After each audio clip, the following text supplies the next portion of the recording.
أعوذ بالله من الشيطان الرجيم بسم الله الرحمن الرحيم ذلك يؤفك الذين كانوا بآيات الله يجحدون.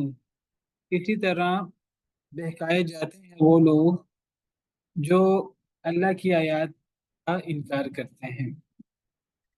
یعنی اس صورت مبارکہ میں اللہ تعالیٰ نے ان لوگوں کا بار بار ذکر کیا ہے جو اللہ کی آیات کے بارے میں جھگڑا کرتے ہیں، اللہ کی آیات کا انکار کرتے ہیں بغیر کسی دلیل کے. نہ ان کے پاس کوئی عقلی دلیل ہے، نہ ان کے پاس کوئی نقلی دلیل ہے، نہ کوئی لاجک، نہ کوئی منطق. بس وہ ظن و تخمین کی بنا پر، اپنے جاہلی حمیت کی بنا پر، اپنے آباء و اجداد کی اندھی پیروی اور تقلید کی بنا پر وہ اپنے موقف پر قائم دائم ہیں اور اللہ کی آیات کے بارے میں جھگڑا کرتے ہیں. اور جو لوگ اللہ کی آیات کے بارے میں جھگڑتے ہیں، ایسے لوگوں کو کبھی ہدایت نصیب نہیں ہوتی، ایسے لوگوں کو کبھی حق نہیں ملتا، ایسے لوگوں کی مت ماری جاتی ہے. ایسے لوگ گویا کہ وہ بہکائے ہوئے ہوتے ہیں. جس طرح مشرک گویا کہ اس کی مت ماری ہوتی ہے، اور مشرک شخص جو ہے وہ بڑے واضح دلائل کے باوجود اسے توحید کا مسئلہ سمجھ نہیں آتا، اور وہ توحید کے بارے میں شکوک و شبہات میں مبتلا رہتا ہے. جیسے پچھلی آیت میں، آیت نمبر 62 میں ہم نے پڑھا، ذالکم اللہ ربکم خالق کل شیء، یہ اللہ ہے تمہارا رب جس کی عظیم صفات سے پیچھے ذکر ہوا، جو ہر شے کا خالق بھی ہے، جس کے علاوہ کوئی معبود برحق نہیں. تو اللہ تعالیٰ نے گویا کہ اپنی ربوبیت اور اپنی صفات بیان کر کے اپنی الوہیت ثابت کی، الوہیت کی توحید ثابت کی. اللہ فرماتے ہیں اتنے واضح دلائل کے باوجود توحید ربوبیت سے توحید الوہیت ثابت ہوتی ہے. پھر یہ مشرک کہاں بہک جاتے ہیں. جس طرح یہ مشرک بہک جاتے ہیں، اسی طرح اللہ کی آیتوں میں جھگڑا کرنے والے بہک جاتے ہیں. كذلك يؤفك الذين كانوا بآيات الله يجحدون.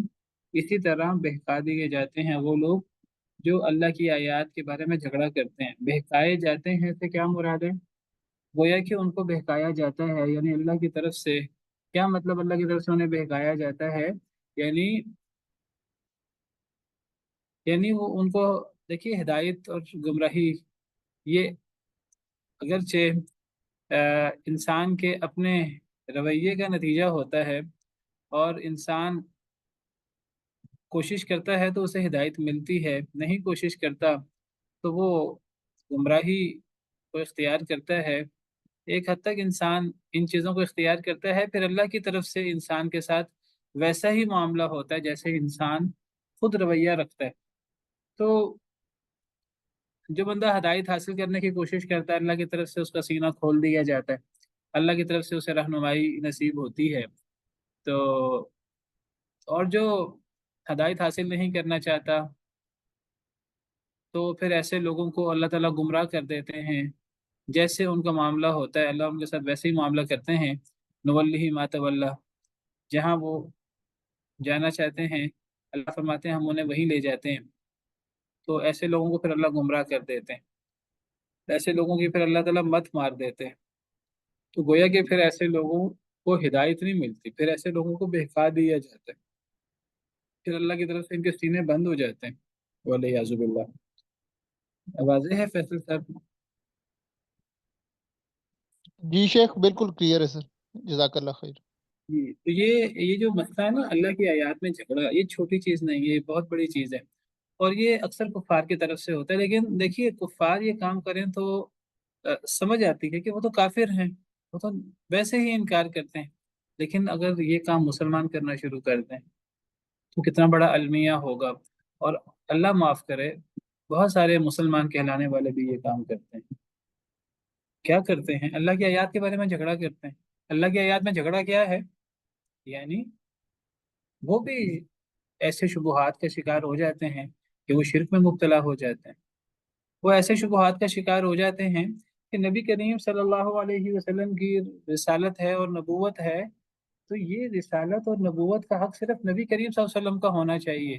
لیکن وہ نبی کریم صلی اللہ علیہ وسلم والا جو مقام ہے عصمت والا، اور بس آپ کی اطاعت غیر مشروط ہے، وہ آپ کی غیر مشروط اطاعت کا حق وہ اپنے ائمہ کرام کو بھی دے دیتے ہیں، اور یہی مقام عصمت والا گویا کہ اپنے بڑوں کو دے دیتے ہیں۔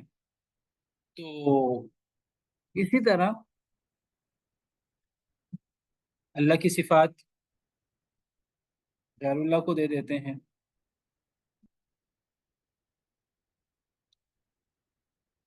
جو اللہ کا حکم نہیں ماننا چاہتے تو اس میں شکوک و شبہات پیدا کر کے، اپنی تعویلیں کر کے، قرآن و سنت سے ہی وہ حکم نکال لیتے ہیں۔ ان کے سامنے کتاب و سنت کے واضح دلائل پیش کیے جائیں تو وہ ان کی تعویلیں اور اگر مگر لیکن ویکن شروع ہو جاتا ہے۔ یعنی صریح آپ سمجھیے، ایسے لوگوں کے سامنے اللہ کی آیتیں پیش کی جائیں، ایسے لوگوں کو اللہ کی آیتیں پیش کرنے کا بھی فائدہ نہیں ہوتا۔ وہ اللہ کی آیتوں کے ترجمے ہی انہوں نے خود اپنے بنا لیے ہیں۔ دیکھیے، نور بشر کا مسئلہ ہے، تو بشر ثابت کرنے والے بھی قرآن سے ثابت کر رہے ہیں، نور ثابت کرنے والے بھی قرآن سے ثابت کر رہے ہیں اپنے تئیں۔ نبی کریم اللہ کے علاوہ کوئی عالم الغیب ہے کہ نہیں؟ جو کہتے ہیں اللہ کے علاوہ کوئی عالم الغیب نہیں ہے، قرآن سے ثابت کر رہے ہیں۔ اور جو کہتے ہیں کہ جی نبی ولی بھی، اور یہ ولیوں کے گلیوں کے کتے بھی، یہ بھی عالم الغیب ہیں، تو وہ بھی اپنی باتوں کو قرآن سے حدیث سے ثابت کر رہے ہیں۔ کیا کر رہے ہیں؟ اللہ کی آیات میں جھگڑا کر رہے ہیں۔ اور میں نے ایک دو مثالیں دی ہیں، اسی مثالوں پر دیگر چیزوں کو قیاس کر لیں۔ قبر پرستی ہونی چاہیے کہ نہیں ہونی چاہیے؟ قرآن و حدیث کیا کہہ رہے ہیں؟ وہ کھینچ کھانچ کے نکال لیتے ہیں، ہر چیز نکال لیتے ہیں، موسیقی نکال لیتے ہیں، موسیقی جائز ہے۔ سود کے بارے میں قرآن و حدیث کتنے واضح ہیں، وہ سود کے کا جواز نکال لیتے ہیں، جی اسلامی بینکاری اور فلاں فلاں اور اس قسم کی چیزیں۔ تو اس طرح کر کے چیز، یعنی تو جب ایک شخص وہ کتاب و سنت کو بنیاد نہیں بناتا تو پھر کتاب و سنت کے دلائل اس کے سامنے بے معنی ہو جاتے ہیں، اور ایسے لوگوں کو پھر ہدایت ملنا بہت مشکل ہوتا ہے۔ اللہ برکاتہ۔ اور دیکھیے، یہ سب سے بڑا ظلم ہے۔ سب سے بڑا ظلم کیا ہے؟ ہم نے پڑھا کئی مرتبہ، کیا ہے سب سے بڑا ظلم؟ کون بتائے گا آپ میں سے؟ ومن اظلم کہہ کر اللہ تعالیٰ نے کئی دفعہ ذکر کیا۔ شرک سب سے بڑا ظلم ہے۔ میں نے آپ سے سوال بھی کیا کوئز میں، آپ لوگوں نے اکثر یہ جواب دیا۔ دیکھیے، میں جب سوال کرتا ہوں تو اسپیسیفک جواب ہونا چاہیے۔ میں جب فمن ازلم لفظ بولتا ہوں تو وہ قرآن کریم کی کئی آیتیں جو فمن ازلم کے ساتھ ہیں، یہ بات ٹھیک ہے، بالعموم شرک سب سے بڑا ظلم ہے، لیکن فمن ازلم کہہ کر اللہ نے سب سے بڑا ظلم کس کو قرار دیا ہے؟ سر وہ اللہ کی باتوں کو جھٹلانا اور جی جی اللہ پہ جھوٹ باندھنا جی جی فیصل اور صاحب۔ رسولوں کی تکذیب کرنا۔ جی شیخ، میں یہی عرض کرنا چاہ رہا تھا جو یہ بہن نے بھی مطلب جو نا بتایا کہ مطلب جو صحیح باتیں ہیں جو اللہ کے بارے میں حقیقت ہے اس کے اوپر جھوٹ بولنا، بالکل جھٹلانا اس ٹھیک۔ کو۔ دیکھیے، اس پارے کے شروع میں ہم نے پڑھا فمن اظلم ممن کذب علی اللہ، اس سے بڑا ظالم کون ہے جو اللہ پہ جھوٹ باندھے؟ اللہ پہ جھوٹ باندھنا کیا ہے؟ دین میں ایسی باتیں شامل کرنا جو دین میں نہیں ہے۔ دین میں کوئی ایسی بات شامل کی جائے گی جو دین میں نہیں ہے تو یہ اللہ پہ جھوٹ ہوگا، کیونکہ دین، شریعت سازی، دین کے بارے میں بتانا یہ اللہ کا اختیار ہے۔ جو بندہ اپنی مرضی سے دین کے اندر حلال حرام شامل کر دیتا ہے، دین کے اندر نئی چیزیں، بدعات، خرافات شامل کر دیتا ہے، وہ در حقیقت اللہ پہ جھوٹ باندھ رہا ہے۔ اور اسی میں کوئی بندہ نبوت کا دعویٰ کر دے، وہ بھی اسی کے اندر آ جاتا ہے۔ کوئی بندہ اس قسم کا دعویٰ کرے، ایک ہے اللہ پہ جھوٹ باندھنا، کئی جگہ پر اللہ فرماتے ہیں فمن اظلم ممن افترا علی اللہ کذبا، یہ اللہ پر افطرا ہے۔ اور اس پارے کے شروع میں ہم نے پڑھا جو اللہ پہ جھوٹ باندھے۔ اور دوسری چیز جس کی طرف میں اس وقت اشارہ کر رہا ہوں وہ کیا ہے؟ وَكَذَّبَ بِالصِّدْقِ إِذْ جَاءَ، سچائی کو جھٹلانا۔ اور دیگر آیات میں اللہ تعالیٰ اس کو کیا کہتے ہیں؟ فَمَنْ أَظْلَمُ مِمَّنِ افْتَرَىٰ عَلَى اللَّهِ كَذِبًا أَوْ كَذَّبَ بِآيَاتِهِ، سچائی وہ بھی وہی ہے، قرآن اور حدیث، اور اللہ کی آیتوں کو جھٹلانا، یہ اللہ کی آیتوں کو جھٹلانا ہے سیدھا سیدھا۔ کیا خیال ہے؟ یعنی جب کتاب و سنت کے دلائل بے معنی ہو جائیں، آپ کسی کو کتاب و سنت پیش کریں، وہ اس کی من مانی تعویل کر لے، تو پھر کتاب و سنت کہاں دلیل رہے؟ جو آیت ہمارے موقف کے خلاف نہ ہو تو منسوخ ہوگی، جو صحیح حدیث ہمارے موقف کے مطابق نہ ہو منسوخ ہوگی یا معول ہوگی۔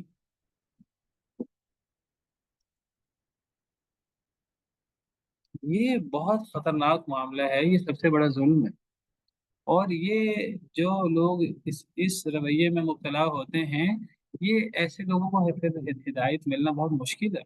ہدایت ملنے کے لیے، ہدایت کے لیے دل اپنے اندر تڑپ ہونی چاہیے ہدایت کی، کہ اب کتاب و سنت کی ہر بات کو، قرآن کا حکم آ جائے میں سر جھکا لوں گا، حدیث آ جائے، میرا موقف حدیث ہے، میرا موقف قرآن ہے، چاہے وہ میرے میرے موقف کے خلاف ہو، میرے ماں باپ کے موقف کے خلاف ہو، میرے مسلک کے خلاف ہو، دنیا جہاں کے خلاف ہو، اگر قرآن کریم کی آیت کریمہ آ جائے گی تو ہم سرنڈر کر لیں گے، اگر حدیث مبارکہ صحیح سری آ جائے گی تو ہم سرنڈر کر لیں گے۔ جب تک یہ نیت انسان نہیں کرتا، اس وقت تک بہت مشکل ہوتا ہے ہدایت ملے۔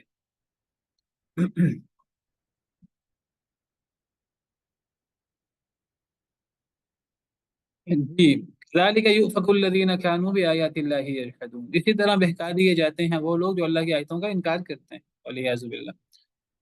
اللہ الذی جعل لکم الارض قرارا، اللہ وہ ذات ہے جنہوں نے بنایا تمہارے لیے زمین کو قرارا، قرار، جائے قرار۔ زمین جائے قرار کیسے ہے؟ کہ زمین کے اندر انسان چلتا پھرتا ہے، اور بڑے سکون سے چلتا پھرتا ہے، آرام کرتا ہے، زمین اس کے لیے ایک بچھونے کی طرح ہے، ایک ماں کی گود کی طرح ہے۔ الم نجعل الارض مہادا، کیا ہم نے زمین کو گود نہیں بنایا؟ اب کہنے والے کہتے ہیں کہ زمین حرکت میں ہے ہر وقت، اللہ کو پتہ ہے کیا تفصیل ہے، کیا صورتحال ہے۔ اللہ نے زمین کو جائے قرار بنایا ہے، اس کے باوجود انسان زمین میں، یعنی اگر زمین جائے قرار نہ ہو، اور تو انسان نہ اس میں آرام کر سکے، نہ اس میں بیٹھ سکے، نہ اس میں انسان کھڑا ہو سکے، نہ اس میں انسان چل سکے۔ وَأَلْقَى فِي الْأَرْضِ رَوَاسِيَ أَن تَمِيدَ بِكُمْ، اللہ نے زمین میں پہاڑ گاڑ دیے، کہیں تمہیں لے کے چلی نہ جائے کہیں۔ اللہ نے زمین کو جائے قرار بنایا ہے، انسان زمین کے اوپر چلتا پھرتا، کھڑا ہوتا ہے، بیٹھتا ہے، سوتا ہے، جیسے ماں کی گود۔ اتنے سکون سے انسان زمین کے اندر زندگی گزارتا ہے۔ یہ زمین اللہ نے ہمارے لیے بنائی ہے، جائے قرار بنائی ہے، اس میں جتنے انسان پیدا ہوں گے یہ زمین سب کو کافی ہوگی، زندہ لوگوں کو بھی کافی ہو جائے گی، جو مر جائیں گے انہیں بھی زمین کافی ہو جائے گی۔ زندہ لوگ زمین کے اوپر ہوں گے، جو مر جاتے ہیں انہیں زمین کے اندر دفن کر دیا جاتا ہے۔ لوگوں کے مختلف ادیان کے اپنے اپنے طریقے ہیں، جو لوگ فوت ہو جاتے ہیں تو مسلمانوں کے ہاں اور کئی ادیان میں دفنایا جاتا ہے، اور یہی طریقہ کار ہے جو اللہ رب العالمین نے ہمارے لیے مقرر کیا ہے، کوئی مانے یا نہ مانے۔ ثم ماتہ فاخبرہ، تو زندہ انسان ہو یا فوت ہو جائیں زمین سب کے لیے کافی ہے۔ الم نجعل الارض کفاتا احیاء و امواتا، کیا ہم نے زمین کو سمیٹنے والی نہیں بنایا؟ زندوں کو بھی اور مردوں کو بھی، سب کے لیے زمین کافی ہے، سب کے لیے زمین جائے قرار ہے۔ وجعلنا فیہا رواسیا شامخات، اور ہم نے اس میں بلند و بالا پہاڑ بنائے جو زمین کو قابو رکھے ہوئے ہیں۔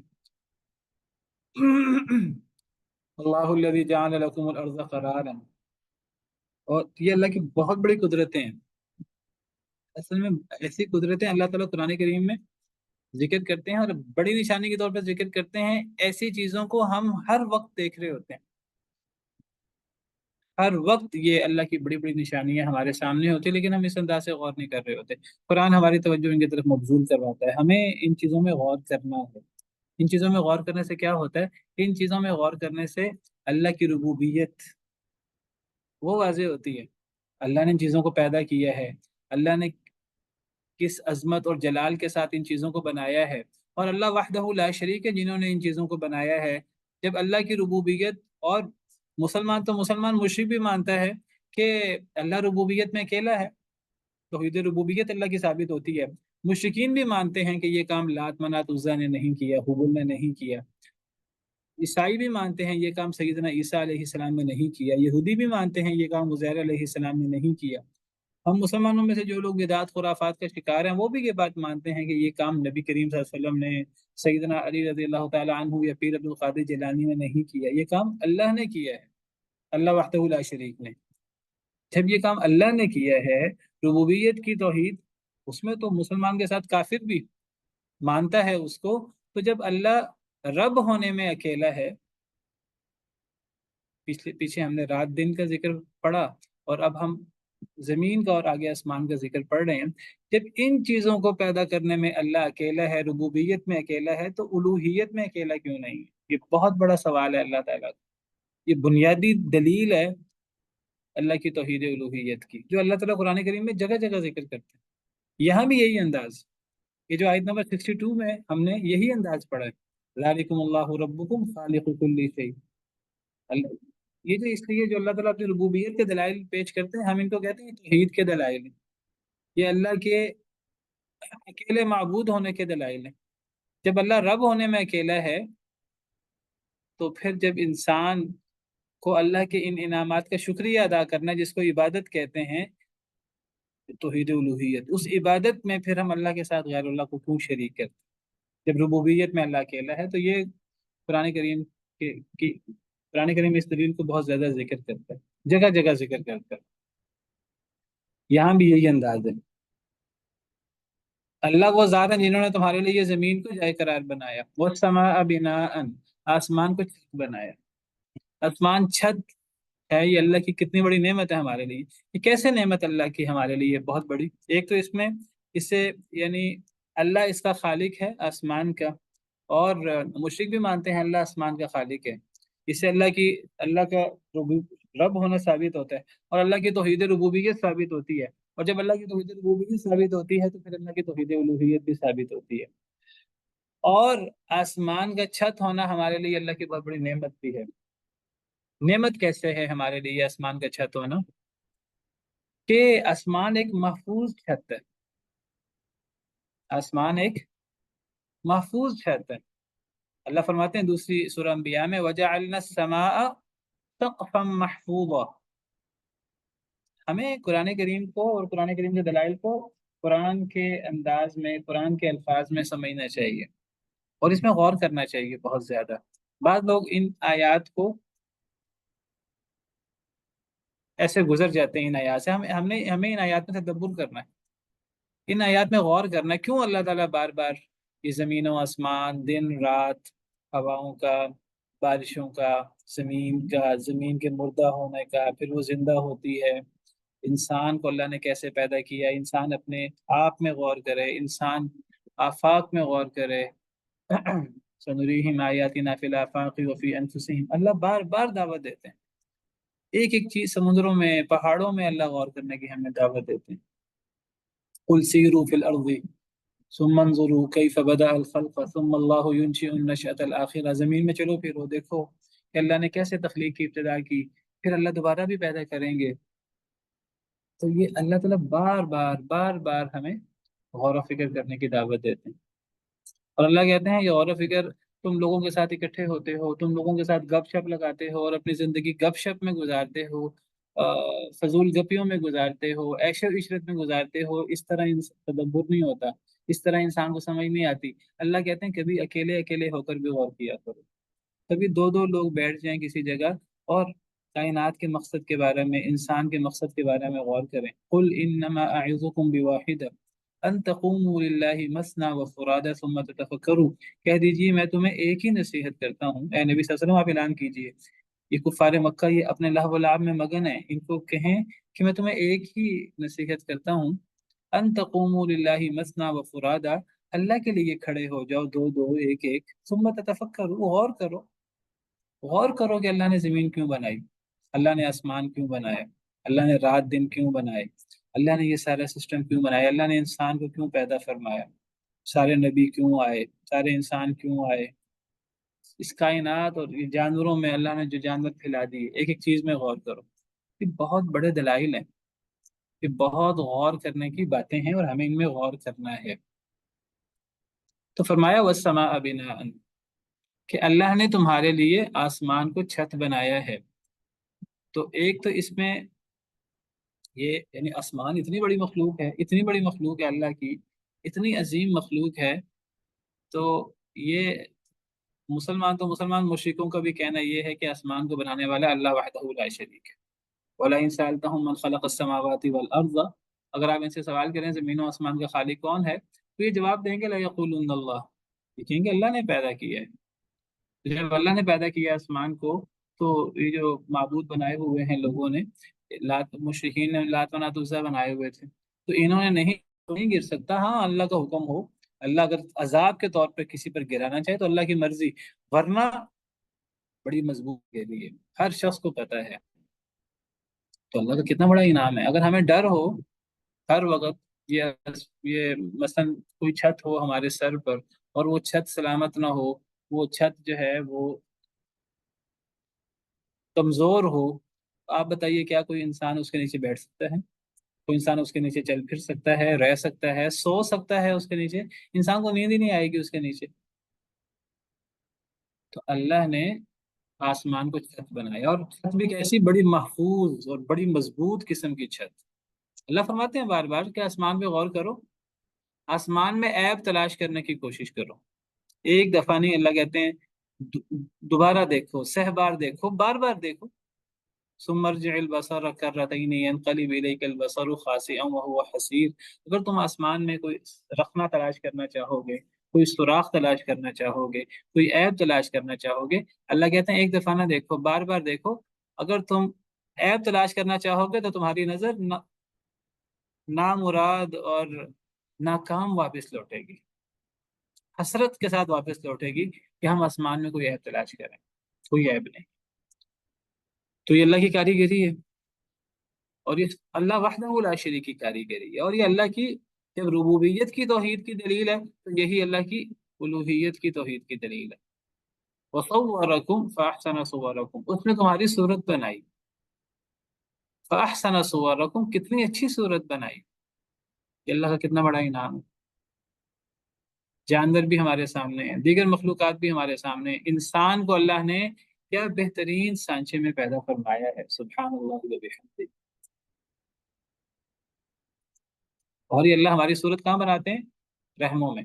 هو الذی یصورکم فی الارحام کیف یشاء. اللہ وہ ذات ہے جو تمہاری صورت بناتا ہے رحموں میں جیسے وہ چاہتا ہے. فی ای صورت ما شاء رکبک. اے انسان، یا ایھا الانسان ما غرک بربک الکریم، اے انسان تجھے تیرے کریم اور معزز رب کے بارے میں، مہربان رب کے بارے میں کس نے دھوکے میں ڈال دیا ہے؟ شیطان ہے جو ہمارے پیچھے لگا ہوا، جو اللہ کے بارے میں ہمیں بدگمانیوں میں مبتلا کرتا ہے، ہمیں دھوکے میں مبتلا کرتا ہے. اللہ فرماتے ہیں کہ اے انسان، اتنا مہربان رب، اتنا کریم رب، اس کے بارے میں تمہیں کس چیز نے دھوکے میں ڈال دیا؟ الذی خلقک فسواک فعدلک، جس نے تجھے پیدا بھی کیا، تجھے ٹھیک ٹھاک بھی بنایا، تجھے برابر بنایا. ایک ہاتھ لمبا ایک ہاتھ چھوٹا ایسا نہیں ہوتا، ایک ٹانگ لمبی ایک ٹانگ چھوٹی ایسا نہیں ہوتا، ایک آنکھ چھوٹی ایک آنکھ بڑی ایسا نہیں ہوتا، ایک کان ایسا اور ایک کان ایسا ایسا نہیں ہوتا. ہر چیز برابر. فعدلک، تجھے برابر برابر بنایا ہے. فی ای صورت ما شاء رکبک، جس صورت میں اللہ نے چاہا اللہ نے تجھے جوڑ کے رکھ دیا. ہمیں اللہ نے بنایا ہے، اور ہمیں اللہ کی تقدیر پر اور اللہ کی تصویر پر اور اللہ کے بنانے پر ہمیں راضی ہونا چاہیے. کون ایسا بدبخت ہوگا کہ جو اللہ کی بنائی ہوئی چیز میں اعتراض نکالے؟ اور پھر اللہ نے ہمیں بنایا کتنا خوبصورت ہے. اللہ قسم کھا کر فرماتے ہیں والتین والزیتون وطور سینین وهذا البلد الامین. تین کی قسم، انجیر کی قسم، زیتون کی قسم، وطور سینین، طور پہاڑ کی قسم. طور سینہ، سیدنا موسیٰ علیہ السلام سے اللہ نے 2 دفعہ کلام فرمایا. طور پہاڑ پر اللہ نے تورات جیسی کتاب عطا فرمائی. طور کی قسم، وهذا البلد الامین، اور اس امن والے شہر کی قسم، مکہ کی قسم. 4 قسمیں کھائیں گی، عظیم قسمیں. اور پھر قسمیں کھا کر اللہ فرماتے ہیں، اللہ کو قسم کھانے کی کیا ضرورت ہے؟ ہمیں توجہ دلانے کے لیے، ہمیں زور دینے کے لیے. اللہ قسم کھا کر فرماتے ہیں لقد خلقنا الانسان فی احسن تقویم، البتہ تحقیق ہم نے انسان کو بہترین سانچے میں پیدا فرمایا ہے. جانوروں کو دیکھیے، جانور جو ہیں وہ 4 پاؤں پہ چلتے ہیں۔ حشرات الارض کو دیکھیے، زمین پہ رینگتے ہیں اپنے پیٹ کے بل۔ انسان کو دیکھیے، انسان سر اٹھا کر چلتا ہے۔ اللہ نے انسان کو کتنا بہترین بنایا، اور اللہ نے انسان کو کتنا خوبصورت بنایا ہے۔ کوئی مخلوق کیا وہ انسان کی طرح ہے؟ اللہ نے انسان کو کتنی نعمتیں دی ہیں، پاکیزہ رزق عطا کیا ہے۔ جو رزق انسان کھاتا ہے ایسا رزق کوئی جانور نہیں کھاتا۔ اللہ نے انسان کو دیگر مخلوقات پر فوقیت دی ہے، اور اس میں انسان کا ذاتی کمال کوئی نہیں ہے۔ اللہ نے انسان کو صلاحیت دی، اللہ نے انسان کو عقل دی ہے۔ اس عقل کے ذریعے انسان دیگر مخلوقات کو کنٹرول کرتا ہے، دیگر جانوروں پر سواری کرتا ہے۔ وہ بھی مخلوق ہے اللہ کی، ہم بھی اللہ کی مخلوق ہیں، لیکن اللہ نے ہمیں صلاحیت دی، ہمارا ذاتی کمال کوئی نہیں ہے۔ اللہ نے ہمیں بڑی فضیلت بخشی، بہترین صورت بنائی ہے، ہمیں اللہ نے لباس عطا کی ہے، باقی جانور لباس نہیں پہنتے۔ یا بنی آدم قد انزلنا علیکم لباسا یواری سوآتکم وریشا، اے بنی آدم ہم نے تمہارے لیے لباس اتارا ہے جو تمہاری شرمگاہ چھپاتا ہے، ڈھانکتا ہے، اور خوبصورتی کا باعث بھی ہے۔ اور لباس التقوی ذالک خیر، تقوی کا لباس تو بہت بہتر ہے۔ وصورکم، اللہ نے تمہاری صورت بنائی، فاحسن صورکم، کتنی اچھی تمہاری صورت بنائی، کتنا احسان ہے اللہ کا۔ ورزقکم من الطیبات، اور اللہ نے تمہیں پاکیزہ چیزوں سے رزق دیا۔ جو رزق انسان کھاتا ہے وہ باقی جانور تو نہیں کھاتے۔ اب آپ دیکھیں کہ درندے ہیں تو وہ اگر گوشت کھاتے ہیں وہ اسی طرح کچا پکا کھا لیتے ہیں، وہ اسی طرح خون کے ساتھ اور باقی چیزوں کے ساتھ، وہ لتھڑا ہوتا ہے مٹی کے ساتھ اور باقی چیزوں کے ساتھ وہ کھا لیتے ہیں۔ انسان تو اس طرح کی چیز نہیں کھاتا ہے، انسان اگر گوشت بھی کھاتا ہے صاف کر کے پکا کے اس کو اہتمام کے ساتھ کھاتا ہے۔ اور پھر اللہ نے کیسا بہترین رزق دیا ہے، فصلوں میں سے، پھلوں میں سے، اناج میں سے۔ باقی جانور کیا کھاتے ہیں؟ وہ ٹھوس کھاتے ہیں، وہ گھاس پھوس کھاتے ہیں، وہ پتے کھاتے ہیں۔ انسان کیا کھاتا ہے؟ انسان درخت میں وہ پھل کھاتا ہے، بہترین چیز کھاتا ہے۔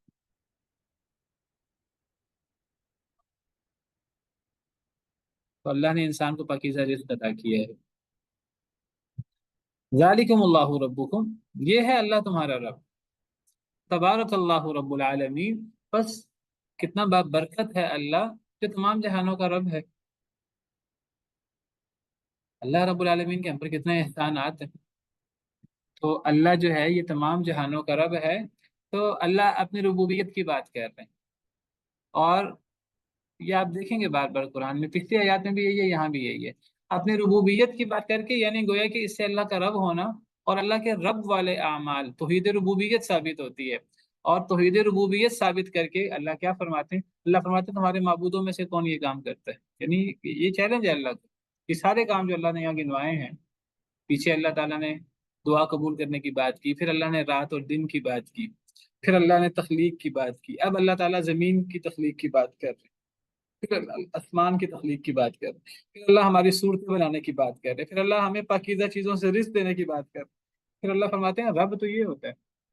جب رب یہ ہے تو مطلب کیا ہے کہ تمہارے معبودوں میں سے کوئی یہ کام کرتا ہے؟ نہیں، وہ ہمارے معبودوں میں سے کوئی یہ کام نہیں کرتا جو انسانوں نے معبود بنائے ہیں۔ اور مشرکین کو بھی اس کا اقرار ہے، مشرکین اس بات کو مانتے ہیں کہ کوئی یہ کام نہیں کرتا جو کام اللہ نے یہاں گنوائے ہیں اور قرآن کریم میں دیگر جگہوں پر گنوائے ہیں۔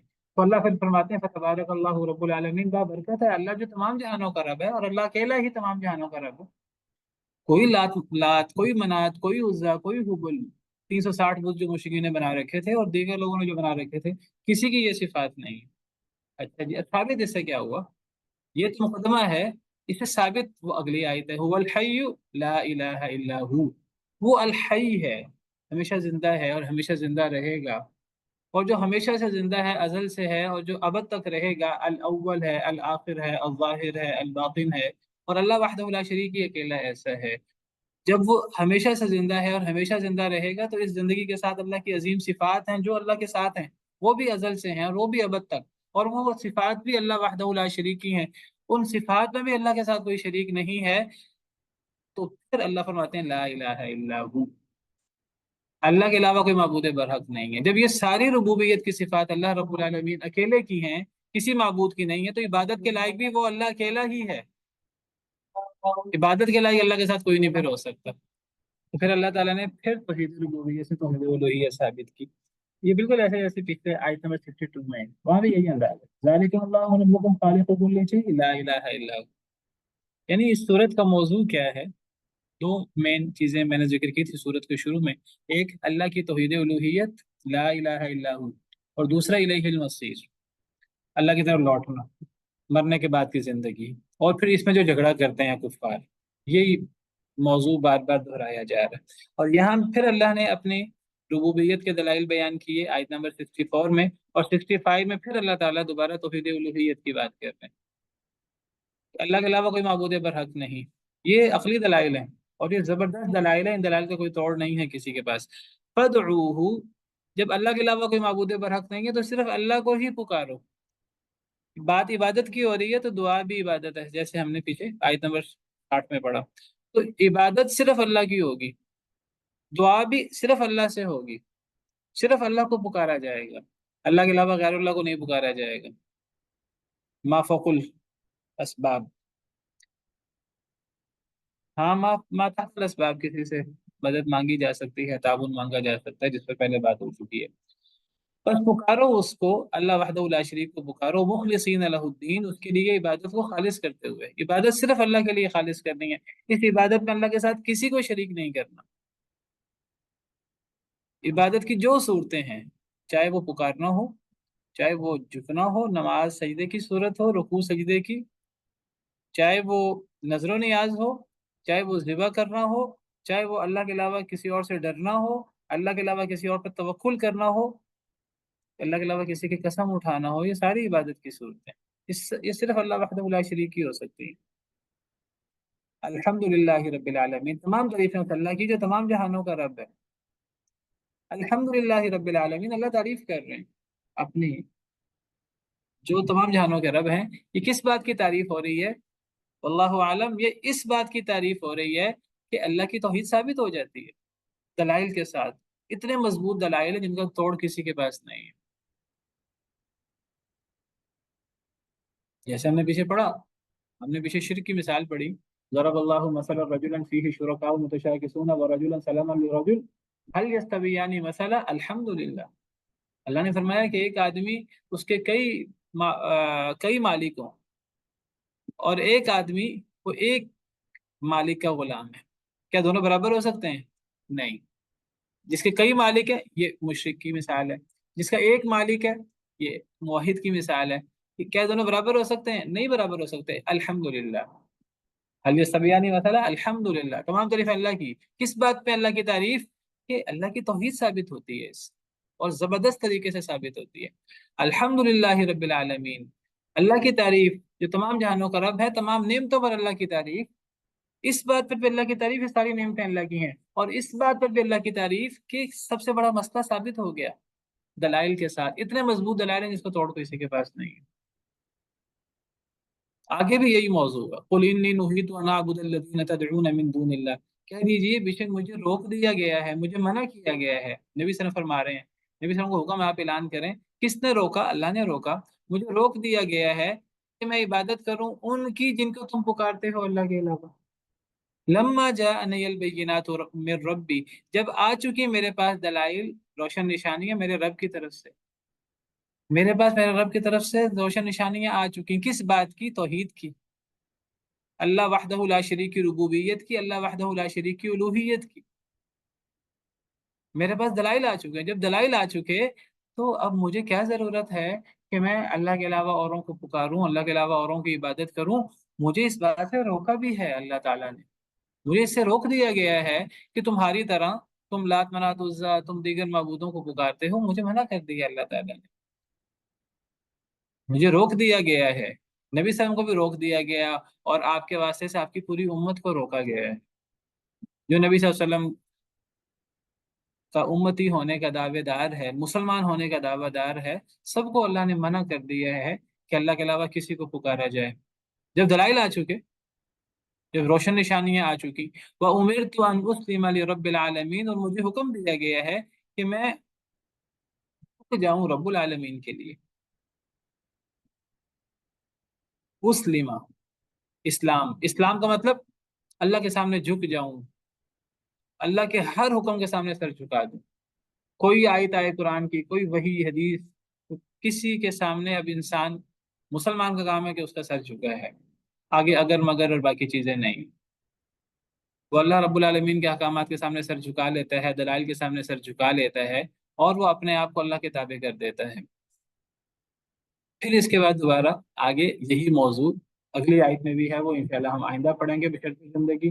دوبارہ پھر اللہ رب العالمین اپنی ربوبیت کے دلائل بیان کر رہے ہیں، پھر آگے اللہ تعالیٰ پھر اپنی توحید الوہیت ثابت کریں گے۔